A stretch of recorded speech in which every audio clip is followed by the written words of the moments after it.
welcome everyone. I'm really glad to have this opportunity for us to meet today, and especially to be able to hear from Veronica. And I'll introduce Veronica in just one second, but before doing that, I wanted to mention a quick word about the sponsor of this webinar series. Veronica, if you could advance to the next slide.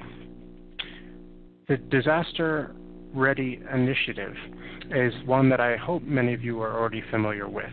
But for those of you who are not, the initiative is actually a project of the Cornerstone On Demand Foundation. And Cornerstone, as you may know, is a leading provider globally of human resource and staff support, software, and training. I think we have some background noise on one of the microphones, so I hope that's not too disruptive. The goal of the initiative is what you see on your screen. It's really quite straightforward, although a little bit ambitious, and that's to improve the ability of humanitarian aid workers to do their jobs better through offering free, high-quality online training. And we do that through the portal. If you've not yet had a chance to visit the portal, disasterready.org, please do so and have a look. Once you register, you're free to roam anywhere you like inside the portal and take any of the courses or access any of the resources that are lodged there. And if you have any questions, there's our email address at the bottom. Love to hear from you. Could we go to the next slide, please? This is a group of agencies that have been supporting us through guidance and subject matter expertise and advice really since the beginning, which was early in 2012 of this initiative. And so this is just a quick shout out and a quick thank you to these agencies for their support for the initiative. Now, I'd just like to introduce our speaker today. And again, I think we're tremendously fortunate to have Veronica here with us this morning. I think many of you already know Veronica. She has been serving as the training and learning management lead within the Sphere team for the past 6 years now. Veronica is originally from Mexico, where she studied international relations, and then shortly thereafter she joined the IFRC in Geneva, and after some time there actually came onto the Sphere team really in the early days, and back in 1999. So she's one of the longest serving, I'd say, veterans of the Sphere movement. And she has played really the lead role, the producer role, in developing this e-learning course that we'll hear more about this morning and today. And with this e-learning course, Veronica and the Sphere team hope to really dramatically expand the reach of Sphere training efforts around the globe. For those of you who have been involved in the design or the construction of an e-learning course, I think you'll appreciate just how much work and effort actually goes into creating what we're going to be hearing more about today. So that's no small accomplishment. And with that, Veronica, I'm going to turn it back over to you. And then at the end of your presentation, of course, we'll have, I think, a good amount of time for any questions that our attendees wish to submit. And attendees, please feel free to submit a question at any point during the session, and we'll get to it as quickly as we can, and certainly at the end during Q&A. So with that, Veronica, it's all yours. Thank you very much, George. And thank you all for your interest and for attending this session, and also obviously to Disaster Ready Initiative for organizing it. The Sphere Handbook in Action e-learning course has been developed over the last year. And as George pointed out, it has been an intense, creative, and also a very inspiring process. Over 80 subject matter experts have contributed to it, and we piloted 3 versions and reviewed them. So I'd like to give you an overall view of the course and of the approach, and welcome, as George has said, any questions which you can send through chat anytime, and I will answer at the end of the presentation.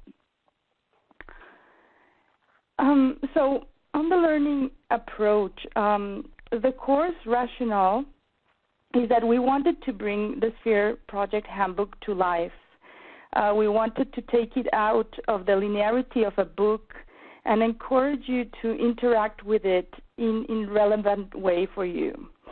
We wanted to get away from you clicking through pages and having to answer, questions that require a short-term memory recall rather than a deep learning approach. So we decided to put the individual at the center of the learning experience, and the learner is an actor of the situations described in the course and has to answer to a number of challenges. The expected outcome is that the learner understands and experiences the effective use of the handbook. So we decided to focus the learning on the early chapters, that is the humanitarian charter, the protection principles, and the course standards. But the course aims to encourage the holistic application of the book in a way that considers all its elements. So if the handbook was a dictionary, this course won't teach you all that's in a dictionary, obviously.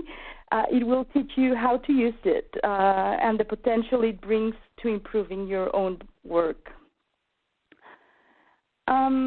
As a target group, we spent quite a long time discussing this. In a way, it's a basic course in the sense that you don't need to previous knowledge of SPHERE or of the humanitarian system to take it.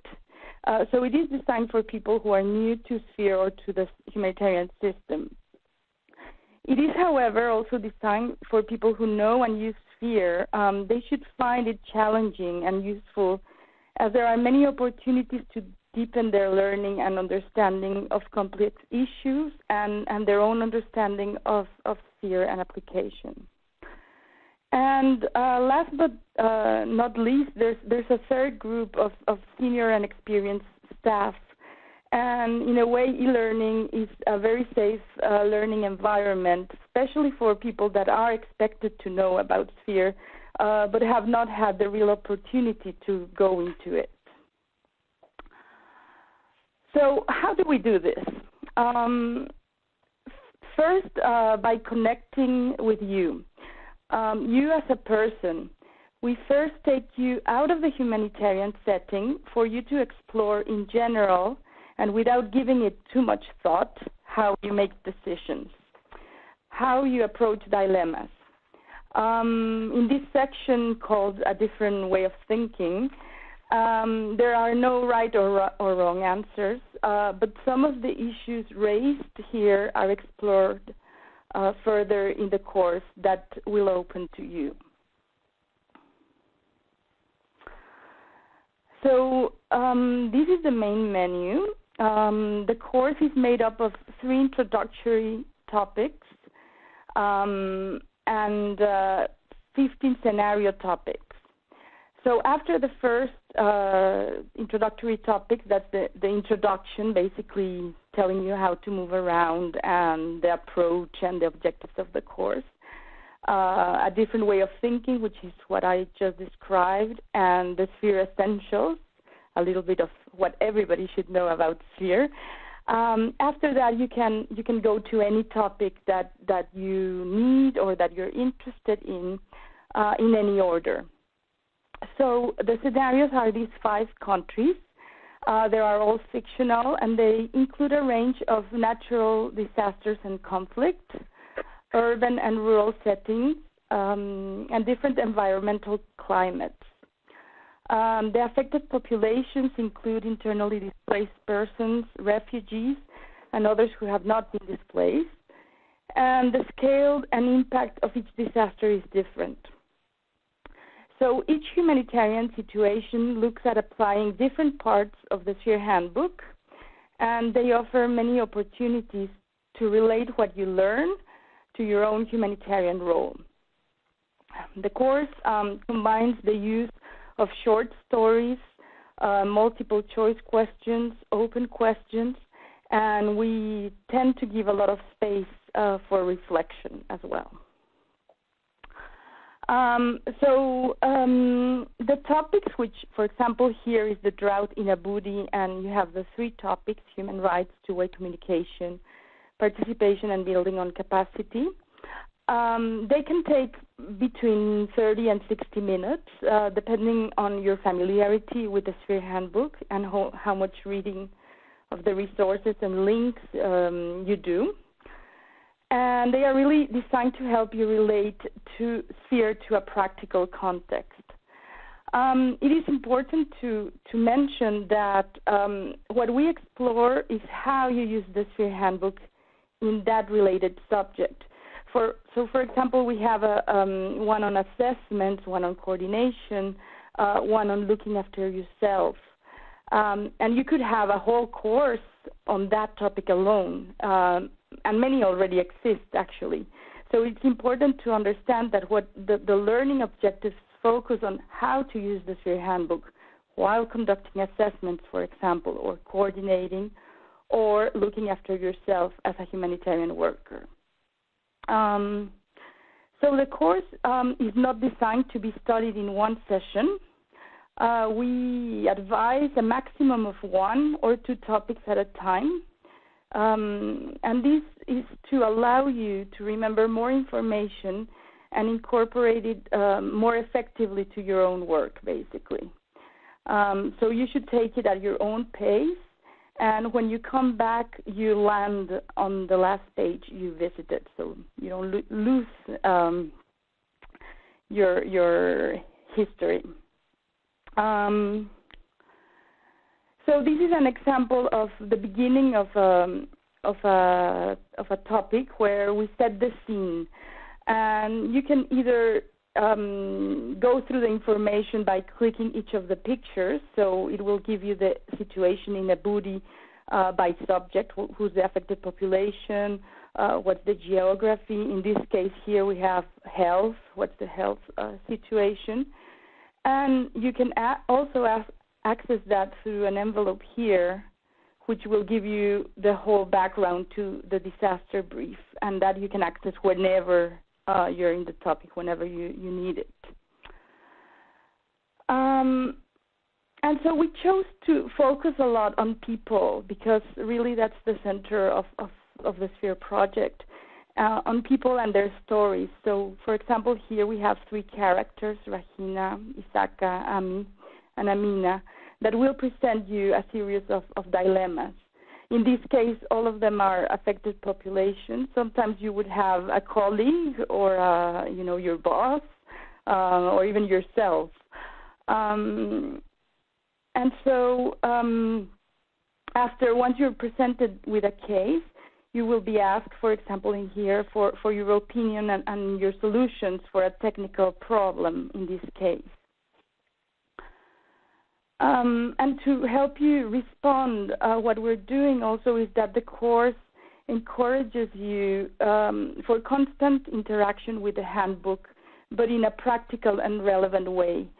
So you have the links here to the handbook, and actually what it does is that it opens a link panel which actually gives you the parts of the handbook that will help you, that relate to the question that you're working or with the dilemma that you're being asked to solve.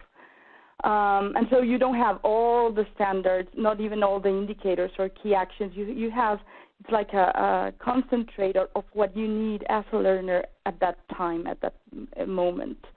You can also always access the whole handbook as a PDF, but basically what we designed is that you have that links panel so that it's always in a relevant way that you find the standards.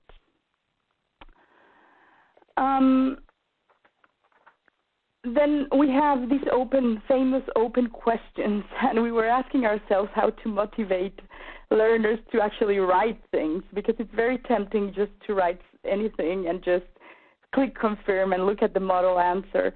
And since we're not recording your answers in the learning platform, what we came up with, and as I mentioned, it's really giving the responsibility to the learner, himself or herself, is to have the possibility to print that once you have an answer and you confirm it, you can actually print your answer together with the model answer and take that with you. you also have the same possibility for each of the topics. You have the key points, in this case for the human rights topic, and so you're able to print all the key points of the topic. Now, as I mentioned before, there are many opportunities to make notes and reflect on your own experience in the course. In each topic, you have this kind of reflection and note-taking screens, and they basically raise questions that will help you relate what you learned to your own humanitarian context. These notes, you can record them on a template that's given to you, and they are basically for personal use or for further use in other trainings or meetings. At the end of each scenario, you have a self-check point. And as I mentioned, you can take the topics in whichever order you want. So it's only when you finish the 3 topics of a given scenario that you can do your self-check. And again, we with the learning company, but also the subject matter experts, we went back and forth with this and said, well, do we want to, do little tests that we assess people right away? What do we do? And we actually decided to, again, leave it with the learner and say, well, after taking all of these subjects and topics, we give them a task. And we basically ask if you have the competence to carry out this task successfully, and if you have the confidence to do so. So in a way, it's a self-assessment. It isn't a test. And it provides you with a way of assessing how confident you are in your ability to use the Sphere Handbook effectively, and it gives you further advice on how to strengthen that.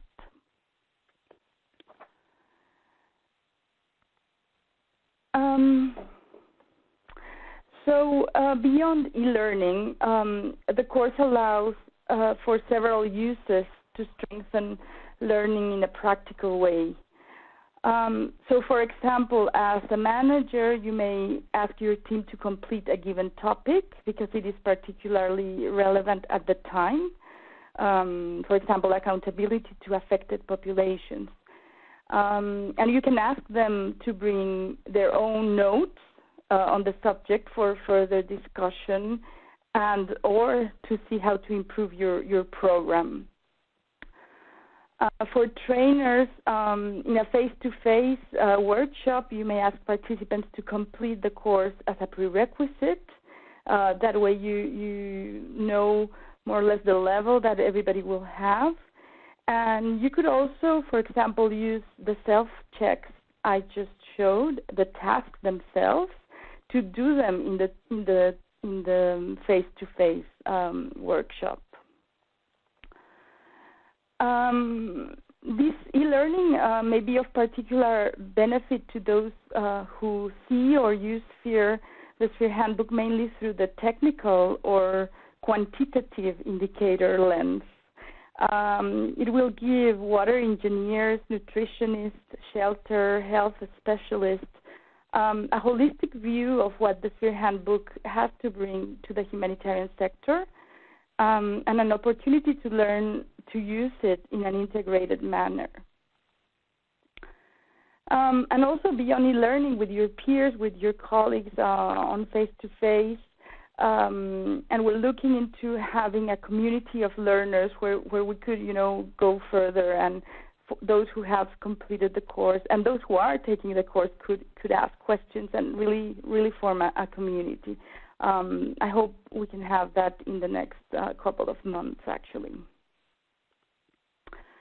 And then for organizations, Sphere board organizations, but others as well, may ask that the Sphere course is part of staff development, and that staff provides the certificate of completion as a requisite, for example.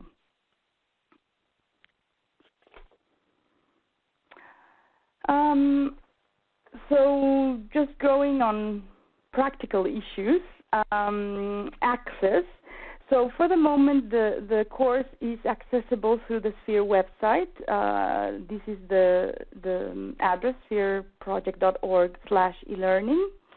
It's hosted at the IFRC learning platform, but you'll see the page is Sphere-like, so we have like a little corner given to us, which is very good.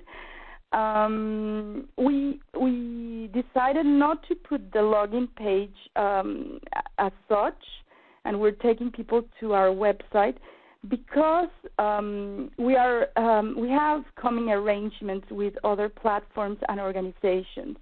The aim is really to make the course as available as possible, and if the way to do it is, for example, through IOM, that their staff take the course through their learning platform, we are having MOUs and arrangements with them.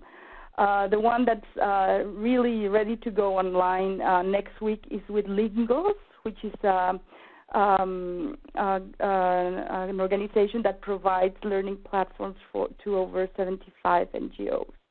And we're looking also into having that with UNHCR, with ICRC, and other organizations.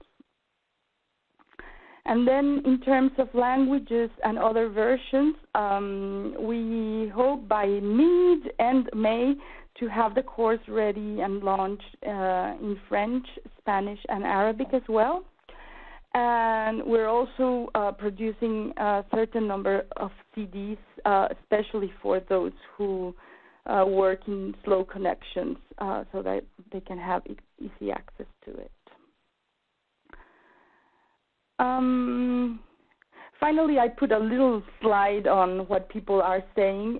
We have actually been online for about 8 weeks, so we don't have a lot of feedback yet, but we have gotten some very encouraging words and feedback. We have now over 1,600 people that have started the course, and over 150 have completed it now.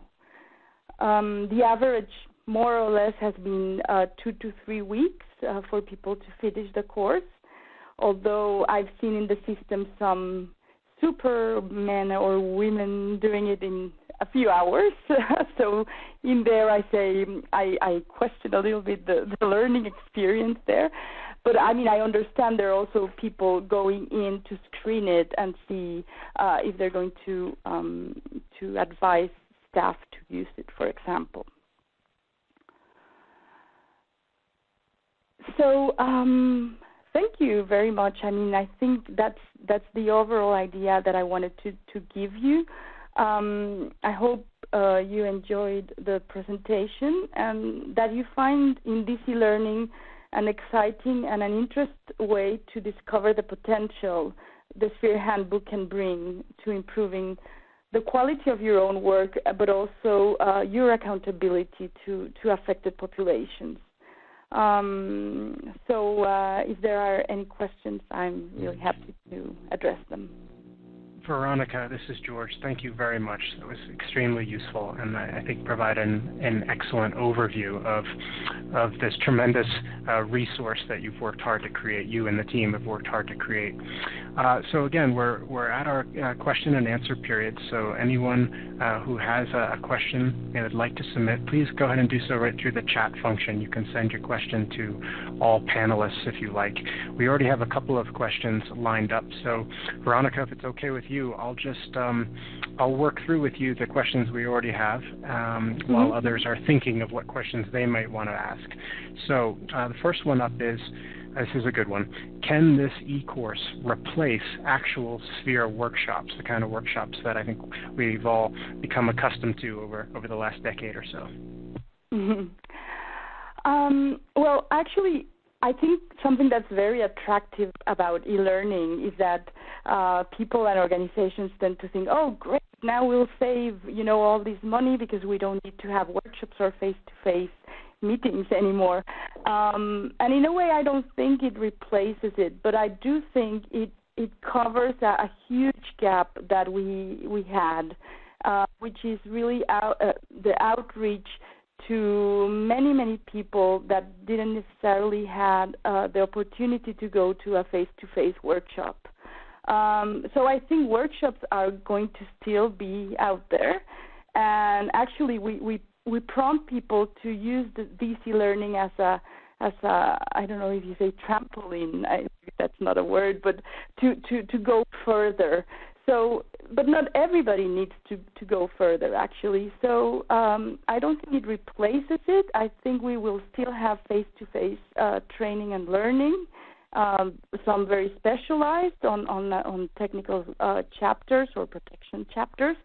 So no, I guess my quick answer is it doesn't replace it, but it does address a very, very important learning need that was out there. Great. Thank you for that. And let me just ask a follow-up question. If folks are wondering what sequence or what order to pursue the online resource in relation to a workshop or something that's face-to-face, what would be your recommendation? What's the right sort of sequence? Well, as I mentioned, the only sequence that we recommend, and actually the course forces you to do so, is to go through the intro and the sphere essentials. Other than that, it's really about what subject matters are going to be explored. For example, the scenario in Kenovia, that's the conflict scenario, and it explores many of the protection issues. But it focuses in an organization that does not have a protection mandate, for example.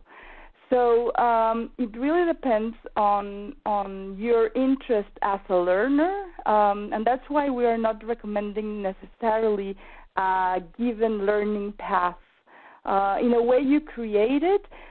Now, if you're a trainer or an organization is looking into something in particular, you could have a thread, for example, into going on accountability to affected populations, and from there, going into two-way communication, which really takes, participation, the core standard further, and then go into capacity building, for example. But in order to do that, you really need to go through the course yourself as a trainer and understand well how you could make that thread. Good. Excellent. And I would just add there's a comment that just came in very relevant to what you were just discussing, and I'll just read it and then we'll move on to the next question. The comment was, I like the idea of this being a prerequisite for the residential training. It could also serve as a refresher course or as a final exercise to confirm that the learner has captured the knowledge in the face-to-face course. Great job! Exclamation point. So thank you for that. The next question we have up is, well, there's actually 2 or 3 people have asked again to clarify how long you think the course should take, and then also whether or not it can be taken in chunks or, when time is available as opposed to one sitting. And I know you addressed that a little bit earlier, but if you could clarify again, that might be helpful. Yes. Okay. So to be honest, we started saying, each topic will take 30 minutes and we'll do it like very sharp and easy and fast. And then when we were testing it during the piloting phases, users were saying, well, it actually took me, an hour. There were people saying, this one, it really took me, an hour and a half if you really want to write the notes and reflect on them. So in that sense, the course as a whole could take between, I would say, 6 hours to, up to 15 maybe. As I say, depending on how many notes you take, how deep you go into it. What's nice about it, I think, is that you can, you could do a superficial run of a topic, and then you could also come back and say, okay, no, I need to look into, the standards well and read them and understand them. So we definitely push for people to take it at their own pace, and obviously to take. That's why we didn't interests out there and needs. that you really, as a learner, we give you the power, and we give you the responsibility to say, well, I'm going to book, an hour or two, and I'll do 2 topics now, and then in a week, we really push for people to take time off, like do it and leave it, to really let it sink in. Some of the comments we've got back of the to be improved has been that sometimes it's like, a little bit, long and repetitive, especially if you take the 3 topics of a scenario in one sit. So it is really not designed to do that. You will get tired, I think, if you do it that way. All right. Good point. Okay, thank you for that. Next question, somewhat related, again, is that Veronica mentioned that the e-learning can be used by trainers as pre-work. Do materials exist that provide trainers a curricular guide on how to employ these e-learning resources in a facilitated setting? So discussion questions, notes, other things. For the time being, we haven't developed that. But we do have it in a pipeline, and we are creating a subgroup of experienced sphere trainers that would like to look into these. But for the time being, we don't have additional material. What we're pointing at for the moment is, the questions on the notes to go that I talked about, the key points of each of the topics, and the self-check tasks. Basically, those are the 3 things we're exploring. But there's no material of a kind for the moment. Okay, great. Thank you for that. Next question. This is a good one. Currently, the e-learning course is focused primarily on the principles and the core standards. Are you planning to introduce another course on the minimum standards, for example, in health or WASH, shelter, nutrition, and so on? Oof. Are you up for the creation of a whole other course? like a mother that just had a baby, and you're asking, when are you having the next one? No, but to be honest, I think it's important to know that even if that's the focus of this e-learning, you will find in each of the topics the relation, because sphere in reality, its great value is the technical sectors. So for it to actually make sense, you need to have, how does this look in practice? So inside the topics, you will find examples on shelter, on food security, on WASH, on health. But it's a very good question. I think it could be part. We could do modules, like more technical modules that could plug into the e-learning. For the moment, there's no plan to doing so. Okay, excellent. Well, speaking of the birthing experience, we have a somewhat personally oriented question, and that is, if you started developing the course today with hindsight as your guide, what would you do differently? What is the most important thing you yourself have learned about developing an e-learning material through this experience? Wow. What would I do differently? Well, to be honest, the first thing would be to budget twice the time that we did. I think we did pretty well in time, but I didn't realize what a titanic task this was. And I think the other thing that's very important is to get very, very good partners. And by that is obviously the developers and also the whole team of subject matter experts. And in that, and what I mean by scheduling and timing, when you have so many subject matter experts, you really need, and very busy and very important people, you really need to facilitate them giving you information. So I think honestly, I think we did pretty well. but that's where we would have lessons to be learned and to share as well to others. It's how you facilitate, this doctor or this expert in capacity building, having the time to look at exactly what you need and giving you the examples and really facilitating that information flow and making it easy for the expert, but also for you as a manager of such a project. Good. Thank you for that. We have a question from a gentleman from a university in Italy, and the question is, we would like to include the Sphere e-learning in our web courses about humanitarian and disaster medicine. What are the next steps? Do we sign an MOU?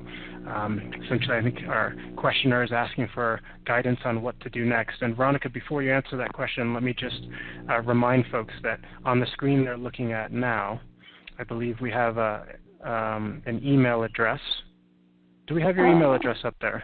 No. No, I didn't put it. Okay. Well, maybe you'll tell us that as part of your answer, because I think this questioner and perhaps some others are going to want to follow up with you directly. So take it away. Yes, I could write the email. Well, you have the invitation, so it's veronica.foubert@sphereproject.org, and I think definitely we need to follow that up. I don't know what happened with the e-learning here. Sorry. So one more slide backwards, Veronica. There you go.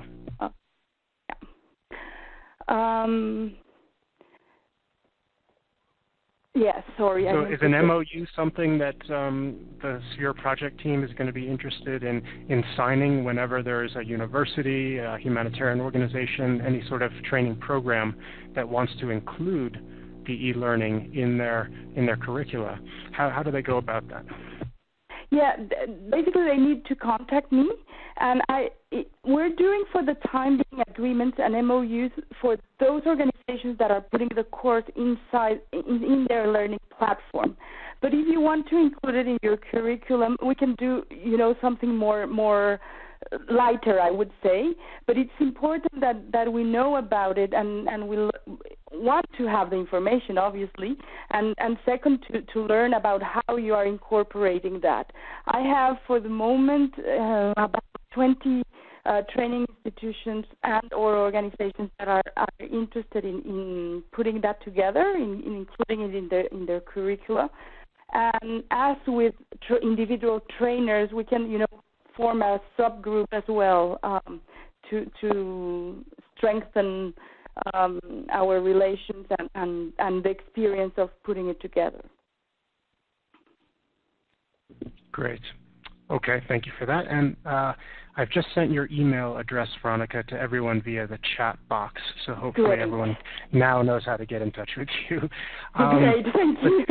Good. Good. Now, listen, we've got a number of questions lined up, so I'm going to work through them. And again, Veronica, I think we have a good amount of time, about 20 minutes left. If we need all of that, we'll use it, if we have those many questions. If not, we'll wrap up a little early. But I still have a number lined up here. So let me ask the next one. And this one's really a suggestion. This suggestion is perhaps you should organize webinars for specific topics in Sphere projects, for instance, WASH or health and so on, to provide a little more in-depth guidance on those particular topics. Is that something that the Sphere team's considering or might consider doing? We definitely may consider doing it, and especially there's on the website, there's the materials for each one of the technical sectors. There's the training materials for that. But I think definitely by putting together, 1-hour webinars just to go a little bit inside it by technical sector.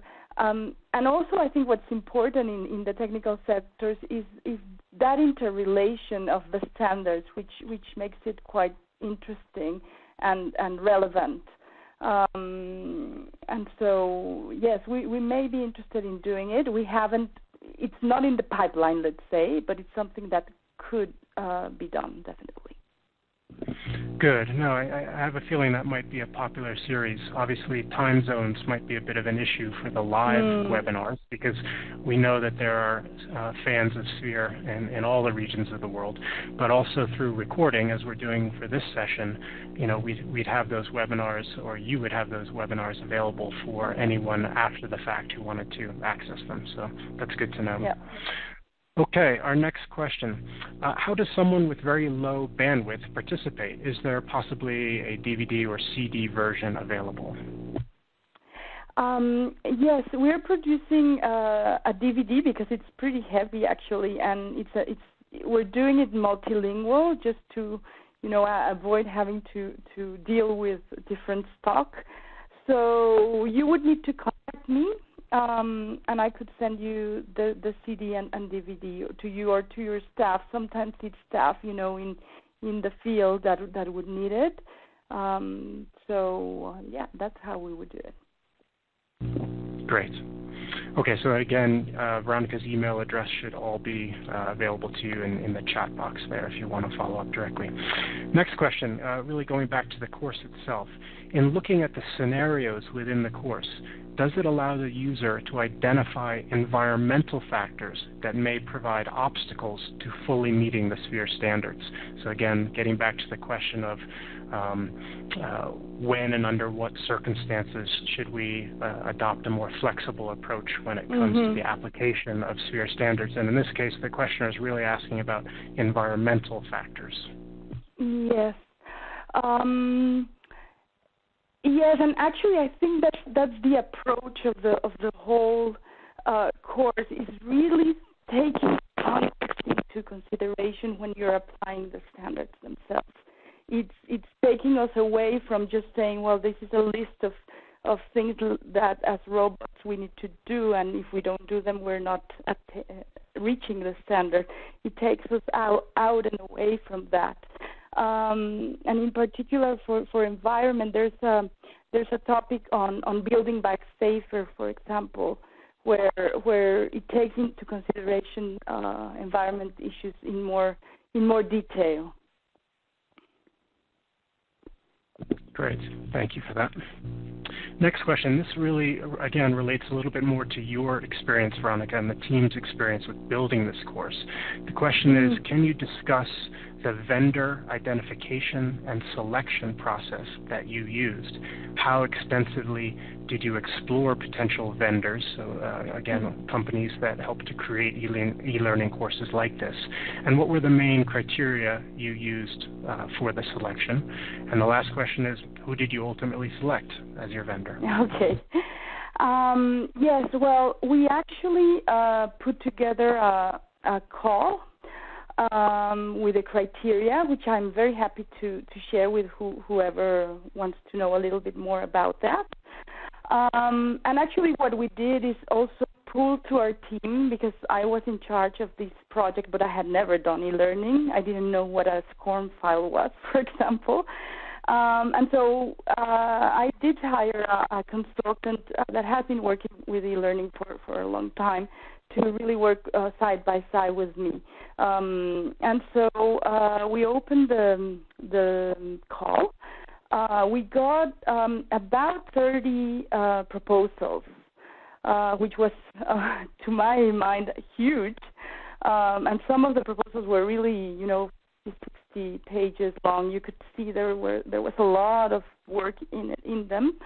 And basically the criteria, I would say the main issue that really was important to us is that learning was at the center of the proposal and of the company. I think there were proposals and there are many companies that will give you a lot of fancy things. And really what we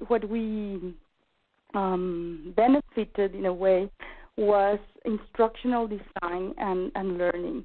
And for that reason is that we chose the vendor that we used. I'm very happy also to share with you their name. It has been really a fantastic experience with them. Yes, if any of you want more information on the selection process, on the call for applications and all of that, I'm very happy to share it, because we did learn a lot on the process as well. Great. Okay, so those of you who are e-learning course junkies who want to get more into the details, please feel free to contact Veronica directly. Okay, I see we've got 13 minutes left. I've still got several questions queued up. Some are still rolling in. Let me turn to the next one. And this is an interesting one because it really speaks to a challenge and a reality within the humanitarian community, and again, between those organizations really based in the developing world as opposed to those in the developed world. And the question being asked is, how do we transform the knowledge and skills, I should say, how do we transfer the knowledge and skills to local NGOs, which of course play a key role in implementation, of course. And the comment goes on to say, so far the SPHERE program is, let's see, sorry, this just popped up on my screen, is primarily geared towards developed world NGOs. So again, the question, I think this e-learning course is a wonderful beginning to an answer to that question, because it truly is egalitarian in terms of, or much more egalitarian in terms of ability to access and so forth. But with this course and with any other ideas that you and the project team have, how would you answer this question?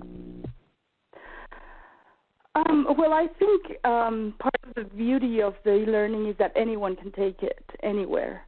And actually, when we first advertised that this was coming, I got a lot of emails, for example, from Red Cross, Red Crescent volunteers in many, many, many parts of the world saying, can I take this? What is the requirement? And people very used, to having to fill up forms and have a boss or an organization stamping the things for them. So in a way, this is giving access not only to smaller organizations, but also staff within larger organizations that don't necessarily have access to such trainings. So I think that is one of the beauties of the accessibility of something like that.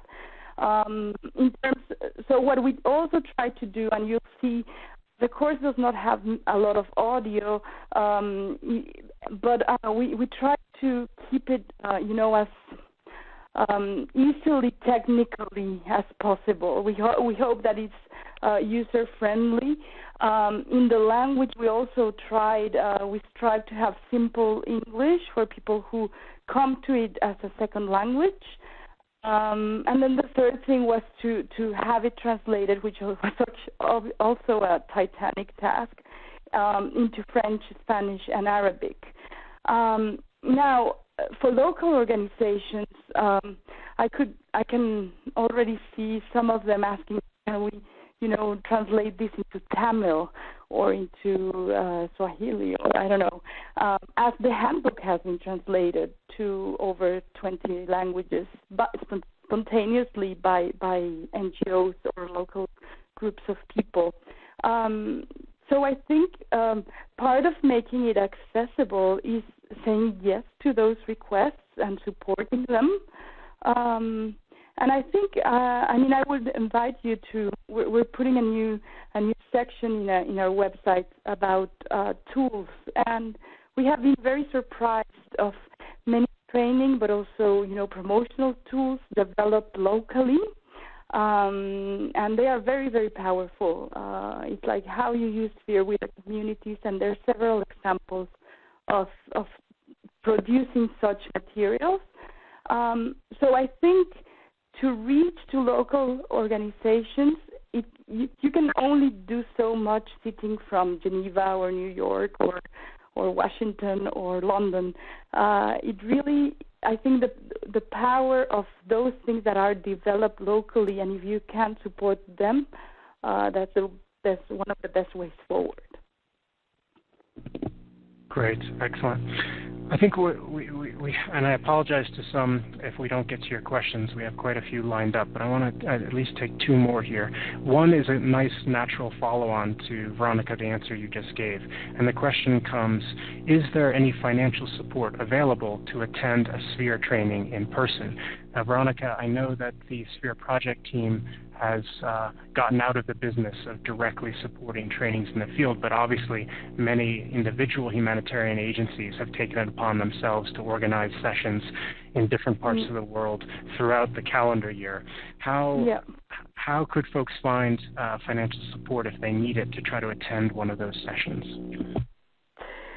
Well, my short answer is I don't know. It basically depends. Sorry, yes, because I mean it depends on who the organizer is. What we do from the Sphere office is really in the events calendar, promote trainings that are organized around the globe.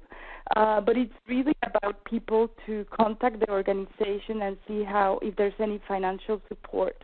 For training of trainers, for example, we did have the idea where you can approach, for example, an organization and say, sponsor me, and then I'll train your staff, for example.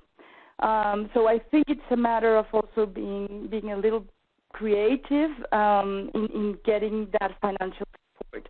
But I don't know, to be honest. I'm just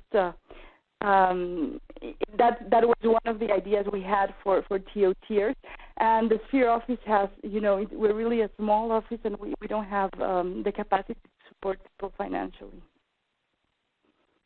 Understood. Okay, so it sounds like besides checking with your own colleagues to see what resources might be available, it's to really track where those courses are being offered and by whom, and contacting them to see if there's a scholarship or some form of subsidy available.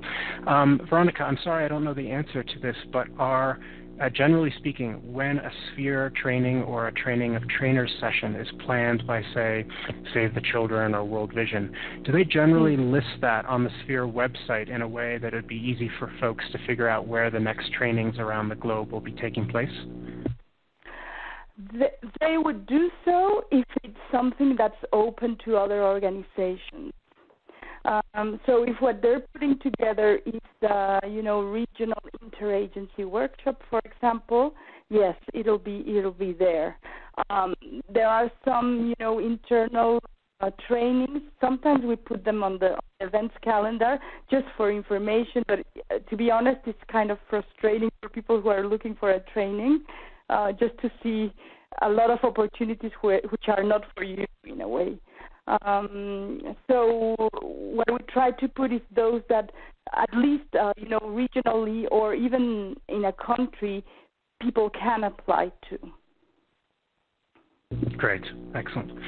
Okay, so maybe one more question and then a comment, and then we'll look to wrap up. The next question is, do you think that some interactive sort of training on Sphere can be developed similar to the WORC training in the IFRC Learning Network? Now, Veronica, you may have to help us interpret some of those acronyms, but I think the gist, again, is, well, is there an interactive, or I should say, I mean, the e-learning is interactive, but is there something more similar to this WORC training that maybe you're familiar with at IFRC's Learning Network? Yeah, I'm actually not very familiar with it. No, for the moment there's none. But I think in a way this is the next step. It's like, where do we take this e-learning, further? And it is in a way a self-contained course. It is interactive, but you don't have a tutor. You don't have someone following up. You don't have a community of learners, as we were talking. So I think in a way that once we roll it out, the next step is to explore using it in such ways so that you're not just left alone and that's it. So we're presently exploring, inviting all of those who have registered and completed the course to creating, a community where we could go further. But for the time being, it's just, the beginnings of ideas and putting it together. Understood. Good. All right, well, we're almost to the bottom of the hour, and I think I'd like to conclude the questions and comments with just reading out one comment that just rolled in, and that comment is, "The training is too short!" ! So obviously, I think that's a good sign. That means that there's still an appetite out there for more. And with that, I would just mention that I think it's also a very good sign that we had over 70 participants on this phone call, this webinar today, and that's a very strong showing. And I think it's a good testimonial to the interest out there around SPHERE, and not only just around the guidelines and the handbook as a resource, but how best to propagate that knowledge, how to spread that knowledge and share it with others. And so if that's any indication, I think the sweat and effort and love that you put into designing the course is already paying off. So Veronica, before I conclude, is there any last comment you wanted to make to the group? Well, I just wanted to thank all the people that attended and invite you. Thank you, George, for sending my email. You could find it in the website as well, to invite you to contact me to, explore these possibilities further. And if you take the course, in the coming month or so, and you have, feedback there's a feedback form, but if you have, other than the feedback form, comments to give us, things to improve, I'll be gathering all of that, because I think this is a whole process. We're trying it out for the first time, and then I think next year we will review it and probably include other little modules or topics that could help the community. So thank you very much for that, for the opportunity. Thanks, Veronica. And I think that was, in case anyone missed it, a clear call for feedback and for ideas, because as any of you who are involved in training will know, it's that kind of feedback that's really essential to improving the product and ensuring that future versions are really fine-tuned to address the most, I'd say, frequent comments, questions, requests, and so on. So any feedback, I think Veronica would be quite interested in it. Veronica, let me thank you. And could I ask you also just to advance one slide to our final slide? And for all of you who enjoyed this session, I would like to invite you all to attend our next Disaster Ready webinar. The details are there in front of you. So this will take place on the 11th of June. Obviously, this is geared more towards security management and promoting a culture of security mindfulness within humanitarian organizations. So whether you or perhaps some of your colleagues in your agency might be interested, please have a look. You can read more about this session and register for this session at the website address there, disasterready.org.